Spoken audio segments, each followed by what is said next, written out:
SSLC second language English part 2 syllabus. ಈ ಒಂದು part 2 ಸಿಲೆಬಸ್ನ ಕೊನೆಯ ಪಾಠ science and hope of survival. ಈ ಪಾಠದ ಮೇಲೆ ಬರ್ತಕ್ಕಂತಹ ವೆರಿ ಇಂಪಾರ್ಟೆಂಟ್ 2 ಮಾರ್ಕ್ಸ್ ಕ್ವಶನ್ಸ್ಗಳನ್ನು ಚರ್ಚೆ ಮಾಡ್ತಕ್ಕಂತಹ ವಿಡಿಯೋ ಪಾಠವಾಗಿರುತ್ತದೆ. ಈ ಪಾಠದ ಮೇಲೆ ಮುಂದೆ ಬರ್ತಕ್ಕಂತಹ ಪ್ರಿಪರೇಟರಿ ಸಿರೀಸ್ ಎಕ್ಸಾಮ್ಸ್ಗಳು, ಮುಖ್ಯವಾಗಿ ವಾರ್ಷಿಕ ಪರೀಕ್ಷೆಯಲ್ಲಿ ಕೇಳ್ತಕ್ಕಂತಹ 2 ಅಂಕಗಳಿಗೆ ಅತಿ ಶಾರ್ಟ್ ಆಗಿರ್ತಕ್ಕಂತಹ ಈಸಿಯಾಗಿರ್ತಕ್ಕಂತಹ ಉತ್ತರಗಳನ್ನು ಪ್ರಿಪೇರ್ ಮಾಡಲಾಗಿದೆ. ಹಾಗಾಗಿ ಇಲ್ಲಿವರೆಗೂ SRS ಸ್ಟಡಿ ಝೋನ್ ಅಂತಕ್ಕಂತಹ ಯೂಟ್ಯೂಬ್ ಚಾನಲನ್ನು ಸಬ್ಸ್ಕ್ರೈಬ್ ಮಾಡಿರಲಿಲ್ಲ ಅಂತಂದರೆ ದಯವಿಟ್ಟು ಸಬ್ಸ್ಕ್ರೈಬ್ ಮಾಡ್ಕೊಳ್ಳಿ. ಮುಂದೆ ನಾವು ಅತಿ ಶಾರ್ಟಾಗಿ FA4 ಇದಕ್ಕೆ ಸಂಬಂಧಪಡ್ತಕ್ಕಂತಹ ಪರೀಕ್ಷೆಯ 2 ಪ್ರಶ್ನೆ ಪತ್ರಿಕೆ ಉತ್ತರಗಳ ಸಹಿತ ಅದಾಗ್ತಿದ್ದಂಗೆ ಪ್ರಿಪರೇಟರಿ ಎಕ್ಸಾಮ್ದು 80 ಮಾರ್ಕ್ಸ್ಗೆ ಪ್ರಶ್ನೆ ಪತ್ರಿಕೆಯನ್ನು ಚರ್ಚೆ ಮಾಡ್ತಕ್ಕಂಥದ್ದು, ಆ್ಯಸ್ ವೆಲ್ ಆ್ಯಸ್ ಆ್ಯನ್ಯುವಲ್ ಎಕ್ಸಾಮ್ದು ವಾರ್ಷಿಕ ಪರೀಕ್ಷೆಯ ಪ್ರಶ್ನೆ ಪತ್ರಿಕೆಗಳನ್ನು ಚರ್ಚೆ ಮಾಡ್ತಕ್ಕಂತಹ ವಿಡಿಯೋಗಳನ್ನು ಪೋಸ್ಟ್ ಮಾಡ್ತಾಯಿದ್ದೀವಿ. ಹಾಗಾಗಿ ಸಬ್ಸ್ಕ್ರೈಬ್ ಮಾಡೋದ್ರ ಜೊತೆಗೆ ಈ ಒಂದು ವಿಡಿಯೋವನ್ನು ನಿಮ್ಮ ಫ್ರೆಂಡ್ ಸರ್ಕಲಲ್ಲಿ ಶೇರ್ ಮಾಡಿ ಅಂತ ಹೇಳುತ್ತಾ, ಇಲ್ಲಿ 2 ಮಾರ್ಕ್ಸ್ಗೆ ಇರ್ತಕ್ಕಂತಹ ಇಂಪಾರ್ಟೆಂಟ್ ಕ್ವಶನ್ಸ್ಗಳು. Answer the following questions. Question number 1, according to the author, why do some people choose to become a scientist though they may not earn much money? ಸಾಕಷ್ಟು ಹಣವನ್ನು ಗಳಿಕೆ ಮಾಡಲಿಕ್ಕೆ ಆಗದೇ ಇದ್ರೂ ಕೂಡ ಯಾಕೆ ಒಂದಷ್ಟು ಜನ ಸೈಂಟಿಸ್ಟ್ಗಳಾಗಬೇಕು ಅಂತಕ್ಕಂತಹ ಆಲೋಚನೆ ಮಾಡ್ತಾರೆ? ಇದು ಲೇಖಕರ ಅಭಿಪ್ರಾಯದಲ್ಲಿ ಇರ್ತಕ್ಕಂತಹ ಪ್ರಶ್ನೆ ಇರೋದರಿಂದ, ಅಕಾರ್ಡಿಂಗ್ ಟು ದಿ ಆಥರ್, ಲೇಖಕರ ಅಭಿಪ್ರಾಯದಲ್ಲಿ some people choose to be ಸೈಂಟಿಸ್ಟ್ಗಳಾಗಲೇಬೇಕು ಅಂತ ಒಂದಷ್ಟು ಜನ ಆಯ್ಕೆ ಮಾಡ್ಕೊತಾರೆ. Because they cannot live without science ಇಲ್ಲದೇ ಅವರು ಬದುಕುಳಿಯೋದಿಲ್ಲ ಅಂತಕ್ಕಂತಹ ಮಾತು. Their discovery brings the reward instead of money. ಹಣದ ಬದಲಾಗಿ ಅವರಿಗೆ ರಿವಾರ್ಡ್ಗಳು ಸಿಗ್ತವೆ. They enjoy freedom discovering the mysteries of nature and team work. ಇಲ್ಲಿ ನಿಮಗೆ ಈ ಆನ್ಸರ್ ಬರೀಬೇಕಂತಂದರೆ ಇಲ್ಲಿ scientists cannot live without science ಅಂತಕ್ಕಂಥ ಪಾಯಿಂಟ್ ಇರಬೇಕು. ಆಮೇಲೆ ದೇರ್ ಡಿಸ್ಕವರೀಸ್, ಅವ್ರು ಮಾಡ್ತಕ್ಕಂತಹ ಡಿಸ್ಕವರಿಗಳಿಂದ ರಿವಾರ್ಡ್ಗಳು ಸಿಗ್ತವೆ ಹಣದ ಬದಲಾಗಿ. ಅವರು ಸ್ವಾತಂತ್ರ್ಯವನ್ನು ಎಂಜಾಯ್ ಮಾಡ್ತಾರೆ. ಆಮೇಲೆ ಡಿಸ್ಕವರಿಂಗ್ ದ ಮಿಸ್ಟರೀಸ್, ರಹಸ್ಯಗಳನ್ನು ಅನ್ವೇಷಣೆ ಮಾಡ್ತಕ್ಕಂಥವ್ರು ಯಾವುದರಲ್ಲಿ, ನೇಚರ್ನಲ್ಲಿ. ಮತ್ತು ಟೀಮ್ ವರ್ಕ್ ಕೂಡ ಅವ್ರಿಗೆ ಭಾಳಷ್ಟು ಸಂತೋಷವನ್ನು ಕೊಡ್ತಕ್ಕಂಥದ್ದು. Second question, Y did the super powers meet in Geneva? ಈ ಸೂಪರ್ ಪವರ್ ಕಂಟ್ರೀಸ್ಗಳೇನಿದ್ದಾವಲ್ಲ ಜಿನೆವಾದಲ್ಲಿ ಯಾಕೆ ಆ ಸಭೆಯನ್ನು ಮಾಡ್ತಾರೆ, ಯಾಕೆ ಭೇಟಿ ಆಗ್ತಾರೆ ಅಂತಕ್ಕಂಥ ಪ್ರಶ್ನೆಗೆ ಭಾಳಷ್ಟು ಬಾರಿ ಆಫನ್ಲಿ ಆಸ್ಕ್ಡ್ ಕ್ವಶನ್ ಇರೋದರಿಂದ ಸ್ವಲ್ಪ ಈ ಪ್ರಶ್ನೆಯನ್ನು ನೀವು ಪ್ರಿಪ್ರೇಷನ್ ಮಾಡಲೇಬೇಕಾಗ್ತದೆ. ಯಾಕೆ ಇವರು 3 ಸೂಪರ್ ಪವರ್ ಕಂಟ್ರೀಸ್ಗಳು ಜಿನೆವಾದಲ್ಲಿ ಸಮಿಟನ್ನು ಮಾಡಿದರು ಅಂತಂದರೆ, the 3 super powers wanted to come to an agreement, ಒಂದು ಒಪ್ಪಂದಕ್ಕೆ ಬರಬೇಕಾಗಿತ್ತು. ಯಾವುದು ಒಪ್ಪಂದ ಅಂತಂದರೆ ಇಲ್ಲಿ ban on the nuclear weapon test. ಈ ನ್ಯೂಕ್ಲಿಯರ್ ವೆಪನ್ಗಳನ್ನು ಟೆಸ್ಟ್ ಮಾಡೋದಕ್ಕೆ ನಿಷೇಧವನ್ನು ಹೇರೋದಕ್ಕೋಸ್ಕರ ಜಿನೆವಾದಲ್ಲಿ ಸಮಿಟನ್ನು ಕರೆಯಲಾಗಿರ್ತದೆ. They met in Geneva to discuss the problems that could arise as a result. ಈ ನ್ಯೂಕ್ಲಿಯರ್ ಟೆಸ್ಟ್ ಮಾಡೋದನ್ನು ಬ್ಯಾನ್ ಮಾಡಿದರೆ ಏನೇನು ಪ್ರಶ್ನೆಗಳು, ಏನೇನು ಸಮಸ್ಯೆಗಳು ಅಲ್ಲಿ ಹುಟ್ಟಿಕೊಳ್ತವೆ ಅಂತಕ್ಕಂಥದ್ದು. ಇದರಿಂದ ಬ್ಯಾನ್ ಮಾಡಿದ ಮೇಲೆ ಅದರ ಫಲಿತಾಂಶ ಅಥವಾ ಪರಿಣಾಮ ಏನಾಗ್ಬೋದು ಅಂತಕ್ಕಂತಹ ಚರ್ಚೆಗೆ ಜಿನೆವಾನಲ್ಲಿ ಸಬ್ಮಿಟ್ ಮಾಡಲಾಗಿರ್ತದೆ. Question number 3, technical experts were summoned. ಇಲ್ಲಿ ಸಮಾನ್ ಅಂತಂದರೆ CALL ಕಾಲ್, ಕರೆಯಲ್ಪಟ್ಟರು ಅಂತ. ಈ ಸಮಾನ್ ಅಂತಕ್ಕಂತಹ ವರ್ಡ್ ನಿಮಗೆ ಇಂಗ್ಲೀಷ್ ಟೆಕ್ಸ್ಟ್ ಬುಕ್ನ ಹಳೆ ಸಿಲೆಬಸ್ ಅದರಲ್ಲಿ 6th ಪೊಯಮ್ ಟಾರ್ಟರಿ ಅಂತಕ್ಕಂಥ ಪದ್ಯದಲ್ಲಿ ಸಮಾನ್ ಅಂತಕ್ಕಂಥ ವರ್ಡಲ್ಲಿ ಬಂದಿತ್ತು. ಅದೇ ಇಲ್ಲಿ ನಿಮಗೆ ಈ ಲಾಸ್ಟ್ ಸೈನ್ಸ್ ಆ್ಯಂಡ್ ಹೋಪ್ ಪಾಠದಲ್ಲಿ ರಿಪೀಟ್ ಆಗಿದೆ.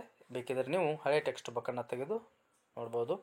Technical experts were summon to solve the problem that arose. What was the problem? ಈ ಟೆಕ್ನಿಕಲ್ ಎಕ್ಸ್ಪರ್ಟ್ಸ್ಗಳನ್ನ ಕರೆಯಲ್ಪಟ್ಟರು ಯಾವುದಕ್ಕೆ? ಈ ನ್ಯೂಕ್ಲಿಯರ್ ಟೆಸ್ಟ್ ಮಾಡ್ತಕ್ಕಂಥದ್ದನ್ನು ಬ್ಯಾನ್ ಮಾಡಬೇಕು ಅಂತಕ್ಕಂಥ ಒಂದು ಅಗ್ರಿಮೆಂಟಿಗೆ. ಅಲ್ಲಿರ್ತಕ್ಕಂತಹ ಸಮಸ್ಯೆಗಳನ್ನ ಎದುರಿಸಲಿಕ್ಕೆ ಅವರನ್ನು ಸೊಲ್ಯೂಷನನ್ನು ಕೇಳಲಿಕ್ಕೆ ಟೆಕ್ನಿಕಲ್ ಎಕ್ಸ್ಪರ್ಟ್ಸ್ಗಳನ್ನು ಕರೆಸಿದರು. ಹಾಗಾದರೆ ಪ್ರಾಬ್ಲಮ್ ಆದರೆ ಏನಾಗಿತ್ತು ಅಂತಂದರೆ, The nuclear powers wanted to sign an agreement to stop test of nuclear weapons. ಇಲ್ಲಿ ಕ್ವಶನ್ ನಂಬರ್ 2ನಲ್ಲಿ ಡಿಸ್ಕಷನ್ ಮಾಡಿರೋ ಅದೇ ಇಲ್ಲಿ ರಿಪೀಟ್ ಆಗಿದೆ. There was a possibility that one of them could secretly conduct a test.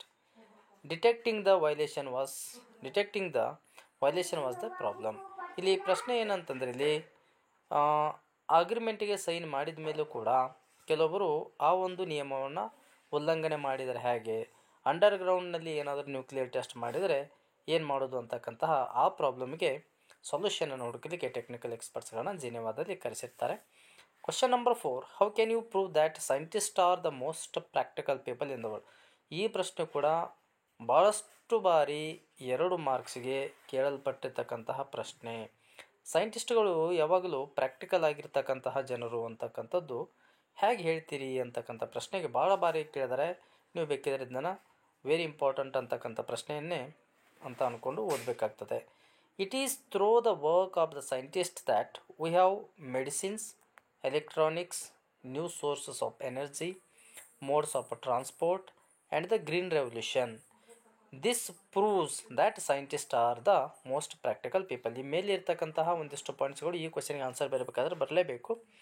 ಅದ್ಯಾವುದಪ್ಪ ಅಂತಂದರೆ ಇಲ್ಲಿ scientist that we have medicines, electronics, new sources of energy, modes of transport and green revolution. ಈ ಪಾಯಿಂಟ್ಸ್ಗಳು ನಿಮ್ಮ ಆನ್ಸರಲ್ಲಿ 100% ಬರಲೇಬೇಕು if you want to get a 2 marks. Okay, next question. Move to the next question. What did Keilis Borok learn at the Geneva summit. ಜಿನೆವಾದಲ್ಲಿ ನಡೀತಕ್ಕಂಥ ಸಮಿಟ್ನಿಂದ ಕೆಲಿಸ್ Borok ಅವರು ಏನನ್ನ ಕಲಿತರು ಅಂತಕ್ಕಂಥದ್ದು ಇದು ಕೂಡ ಭಾಳಷ್ಟು ಬಾರಿ ಕೇಳಿರ್ತಕ್ಕಂಥ ಪ್ರಶ್ನೆ. ವೆರಿ ಇಂಪಾರ್ಟೆಂಟ್ ಕ್ವಶನ್ಸ್ಗಳನ್ನೇ ಚರ್ಚೆ ಮಾಡ್ತಾ ಇದ್ದೀವಿ. He learned that there were people all over the world who thought and acted the way he did, so he never felt lonely abroad. He also realized that while there was a science, there was a hope of survival. ಅಲ್ಲಿ ಎಲ್ಲಿ ವಿಜ್ಞಾನ ಇರ್ತದೋ ಅಲ್ಲಿ ಬದುಕುಳಿತೀವಿ ಅಂತಕ್ಕಂಥ ಒಂದು ವಿಶ್ವಾಸ ಇರ್ತದೆ. ಯಾವುದಕ್ಕೆ ಸಂಬಂಧಪಡ್ತಕ್ಕಂಥದ್ದು ಅಂತಂದರೆ ಇಲ್ಲಿ ಮ್ಯಾನ್ಕೈಂಡ್ಗೆ, ಮಾನವ ಜೀವಿಗೆ. Question number 6, according to the authors why do some people choose to become a scientist. ಆ ಲೇಖಕರ ಅಭಿಪ್ರಾಯದಲ್ಲಿ ಒಂದಷ್ಟು ಜನ ಯಾಕೆ ಸೈಂಟಿಸ್ಟ್ಗಳಾಗಬೇಕು ಅಂತಕ್ಕಂತಹ ಈ ಪ್ರಶ್ನೆ ಆಲ್ರೆಡಿ ಒಂದು ಫಸ್ಟ್ ಬಂದಿರತಕ್ಕಂಥ ಪ್ರಶ್ನೆನೇ ಇಲ್ಲಿ ಇನ್ನೊಂದು ಬಾರಿ ರಿಪೀಟ್ ಮಾಡಿದ್ದೀವಿ. ಕಾರಣ ಏನಂತಂದರೆ ಇದು ವೆರಿ ಇಂಪಾರ್ಟೆಂಟ್ ಕ್ವಶನ್ ಆಗಿರೋದ್ರಿಂದ. Some people choose to be scientist because they cannot live without science. Discovery is their reward. They enjoy team work, independence and the joy of uncovering one of the mysteries of nature ಅಂತಕ್ಕಂಥದ್ದಿದೆ. ಆದಮೇಲೆ ಬಂದಿರತಕ್ಕಂಥ answer ಇದು ಸ್ವಲ್ಪ ವರ್ಡ್ಸ್ಗಳನ್ನು changes ಮಾಡಿ ಬರೆದಿದ್ವಿ. 2 ಅರ್ಥ ಕೂಡ ಬಂದೆ. ಈ ಪ್ರಶ್ನೆಗೆ ಆ ಆನ್ಸರ್ ಆದರೂ ಬರಿಬೋದು, ಇಲ್ಲಂತಂದರೆ ಈ ಪ್ರೆಸೆಂಟ್ ಆನ್ಸರ್ ಆದರೂ ಬರಿಬೋದು. Question number 7, why did the super powers meet in Geneva. ಇದು ಕೂಡ ರಿಪೀಟ್ ಆಗಿರ್ತಕ್ಕಂಥ ಪ್ರಶ್ನೆ. The 3 super powers wanted to come to an agreement to put a ban on the nuclear weapon test. They also wanted to discuss the problems that could arise as a result. Next question, how could the author Keilis Borok help to solve the problem. Keilis Borok ಅವರು ಈ ಸಮಸ್ಯೆಯನ್ನು ಬಗೆಹರಿಸಲಿಕ್ಕೆ ಹೇಗೆ ಸಹಾಯ ಮಾಡಿದರು ಅಂತ ಬಂದಾಗ, the scientist was doing research on the theory of seismic waves ಅಂತಂದರೆ ಇಲ್ಲಿ ಭೂಕಂಪನದ ಅಲೆಗಳ ಮೇಲೆ ಅವರು ರಿಸರ್ಚನ್ನು ಮಾಡ್ತಾ ಇರ್ತಾರೆ ಕೆಲಿಸ್ ಬರೋಕ್ ಅಂತಕ್ಕಂಥವ್ರು. It turn out that the problem had a direct connection with the theory of the seismic waves. ಯಾಕಂತಂದರೆ ಇಲ್ಲಿ ಈ ಆಟೋಮಿಕ್ ಬಾಂಬ್ಸ್ಗಳನ್ನ, ಆಟೋಮಿಕ್ ಎನರ್ಜಿಯನ್ನು ಟೆಸ್ಟ್ ಮಾಡ್ತಕ್ಕಂಥದ್ದು ಕೂಡ on the ground.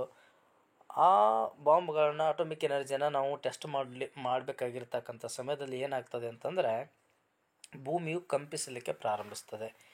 Same as parallel ಆಗಿ ನೋಡಿದಾಗ ಈ ಭೂಮಿಯಲ್ಲಿ ಜನ್ರೇಟ್ ಆಗ್ತಕ್ಕಂತಹ ಭೂಕಂಪನದ ಅಲೆಗಳಿಗೂ ಈ ನ್ಯೂಕ್ಲಿಯರ್ ಟೆಸ್ಟ್ ಮಾಡೋದರಿಂದ ಅದರ ಒಂದು ರಿಸಲ್ಟ್ಗೂ 2 ಸಿಮಿಲಾರಿಟಿ ಒಂದೇ ರೀತಿಯಾಗಿರ್ತದೆ ಅಂತಕ್ಕಂಥದ್ದು ತಮ್ಮದೇ ಆಗಿರ್ತಕ್ಕಂಥ ಒಂದು ಥಿಯರಿಯಲ್ಲಿ ಪ್ರೆಸೆಂಟ್ ಮಾಡ್ತಾರೆ. Question number 9, what was the common thread that bound scientist from the opposite side of the iron curtain ಅಂತಕ್ಕಂಥ ಪ್ರಶ್ನೆಗೆ, the scientists are able to work out common language based on respect to hard evidence, indisputable ranking by expertise only and persistent self-criticism. Question number 10, how does basic science help one's career? Answer, the knowledge of basic science gives us new source of energy, mineral deposits, efficient defence from terrorism, cure from cancer and new forms of transportation. ಇನ್ನು ಈ ಪಾಠದ ಮೇಲೆ ಕಂಪ್ಲೀಟಾಗಿ ನಾವು ಅರ್ಥೈಸಿಕೊಳ್ಬೇಕು ಅನ್ನೋ ಒಂದು ಉದ್ದೇಶಕ್ಕಾಗಿ ಈ ಪಾಠದ ಮೇಲೆ ಎಕ್ಸ್ಟ್ರಾಕ್ಟ್ಸ್ಗಳನ್ನು ಕೂಡ ರೆಡಿ ಮಾಡಲಾಗಿದೆ. ಬರೀ ನಿಮಗೆ ಎ ಬಿ ಎರಡೇ ಕ್ವಶನ್ಗೆ ಆನ್ಸರನ್ನು ಡಿಸ್ಕಷನ್ ಮಾಡ್ತೀವಿ. ಎಕ್ಸ್ಟ್ರಾಕ್ಟ್ಗಳನ್ನ ಸ್ವಲ್ಪ ಸರಿಯಾದ ರೀತಿಯಲ್ಲಿ ನೋಡಬೇಕು. ಕಾರಣ ಏನಂತಂದರೆ ಈ ಎಕ್ಸ್ಟ್ರಾಕ್ಟ್ಗಳಿಂದನೇ ಮೇಲೆ 2 ಮಾರ್ಕ್ಸ್ ಕ್ವಶನ್ಸ್ಗಳು ಬರೋದು. ಹಾಗಾಗಿ ಈ ಒಂದು science and hope of survival ಅಂತಕ್ಕಂಥ ಪಾಠದ ಮೇಲೆ ಮೇ ಬಿ 2 ಮಾರ್ಕ್ಸ್ ಕ್ವಶನ್ಸ್ಗೆ ಆಮೇಲೆ ಒಂದೊಂದು ಬಾರಿ ಎಕ್ಸ್ಟ್ರಾಕ್ಟ್ ಕೂಡ ಕೇಳ್ಬೋದು. ಹಾಗಾಗಿ ವಿದ್ಯಾರ್ಥಿಗಳು ಯಾವುದೇ ಕಾರಣಕ್ಕೂ ಎಲ್ಲ ರೀತಿಯಿಂದ ತಾವು ಪ್ರಿಪರೇಷನ್ ಮಾಡ್ಕೋಬೇಕಾಗ್ತದೆ. ಫಸ್ಟ್ ಎಕ್ಸ್ಟ್ರಾಕ್ಟ್ ನೋಡೋದಾದ್ರಲ್ಲಿ, it turned out that this problem had a direct connection with the theory of seismic waves.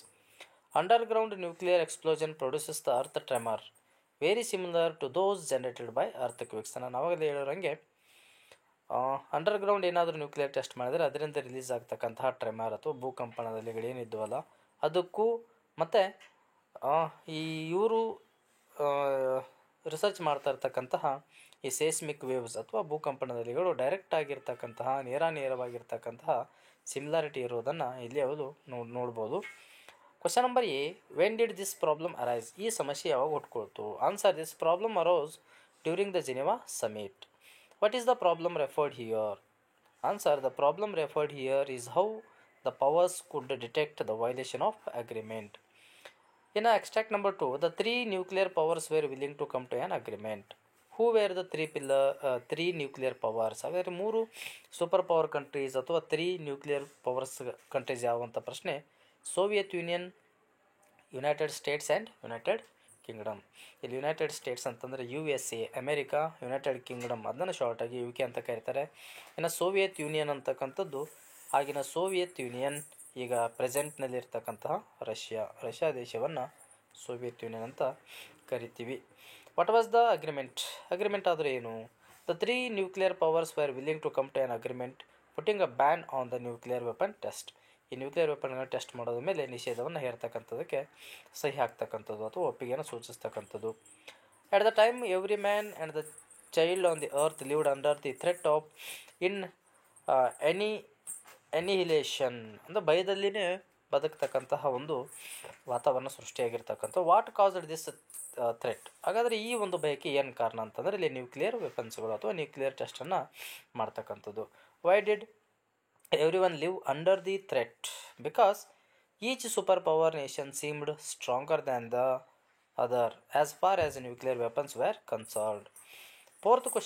Fourth extract, my theoretical knowledge had a direct application in the area of survival humankind.